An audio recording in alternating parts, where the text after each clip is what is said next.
नमस्कार and welcome to the life academy. दोस्तों, मैं हूं राकेश झा। आज मैं आप लोगों को एलसीएम यानी कि लघुत्तम समापवर्तक निकालना सिखाने वाला हूं। तो चलिए शुरू करते हैं। दोस्तों, एलसीएम निकालने का मुख्यतः दो तरीका है। पहला तरीका है डिवीजन मेथड यानी कि भाग विधि, और दूसरा तरीका है प्राइम फैक्टराइजेशन मेथड यानी कि अभाज्य गुणनखंड विधि। सबसे पहले हम आते हैं अभाज्य गुणनखंड विधि यानी कि प्राइम फैक्टराइजेशन मेथड पे।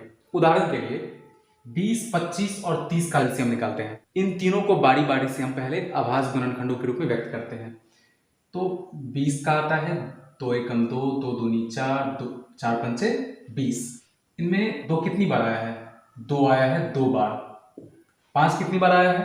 5 आया है 1 बार। 25 को भी अभाज्य गुणनखंडों के रूप में व्यक्त करते हैं। 25 को कैसे तोड़ेंगे? 5 गुने 5, 5 पच्चे 25, तो 5 का स्क्वायर आ गया। 30 को देखिए, 30 को भी अभाज्य गुणनखंड के रूप में व्यक्त करते हैं। तो 30 का आता है 2 तिया 6, 6 पंचे 30।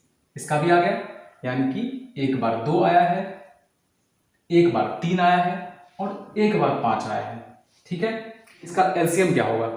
एलसीएम होगा सबसे बड़े घातांकों वाली संख्या का प्राप्त गुणनखंड। 2 में सबसे बड़ी घात कौन सी है? यहाँ पे 1 है, यहाँ पे 2 है, तो हम 2 का घात 2 ले लेते हैं। यहाँ पे 3 का घात कितना दिया हुआ है? 3 एक ही है और 3 का घात जो है 1 दिया हुआ है।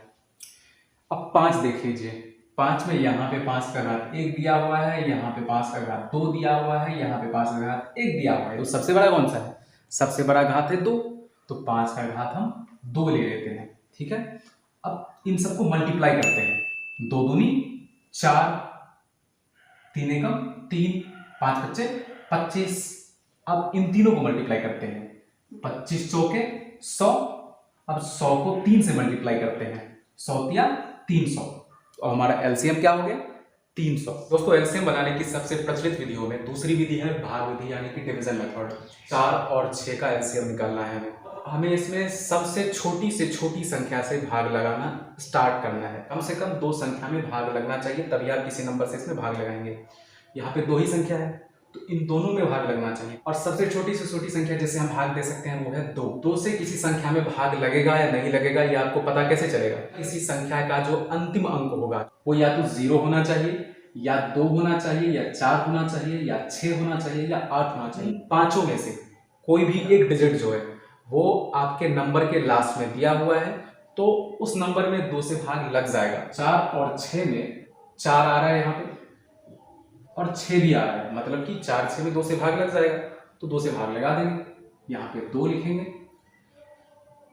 2 का पहाड़ा कितनी बार पढ़ेंगे? जो 4 आएगा 2 का पहाड़ा 2 बार पढ़ेंगे, 2 दूनी 4, तो यहाँ पे लिखेंगे 2, कॉमा दिया हुआ है, कॉमा दे देंगे।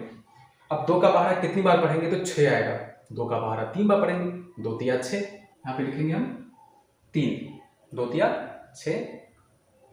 अब देखिए यहाँ पे 2 बचा और 3 बचा। 2 और 3 में किसी एक संख्या से भाग लग ही नहीं सकता है। 2 में 2 से लगेगा और 3 में 3 से लगेगा, तो हम क्या करेंगे? इसको ऐसे ही छोड़ देंगे और लास्ट वाले को ऐसे घेरा नहीं जाता है। और ये जो बाहर बचा हुआ है इन सबको हम आपस में गुना कर लेंगे और ये हमारा एलसीएम निकल आएगा।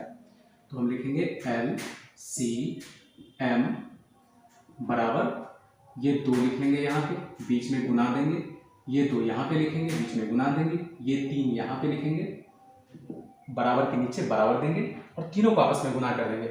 2 दूनी 4, 4 तिया 12, तो हमारा एलसीएम क्या आ गया? 12।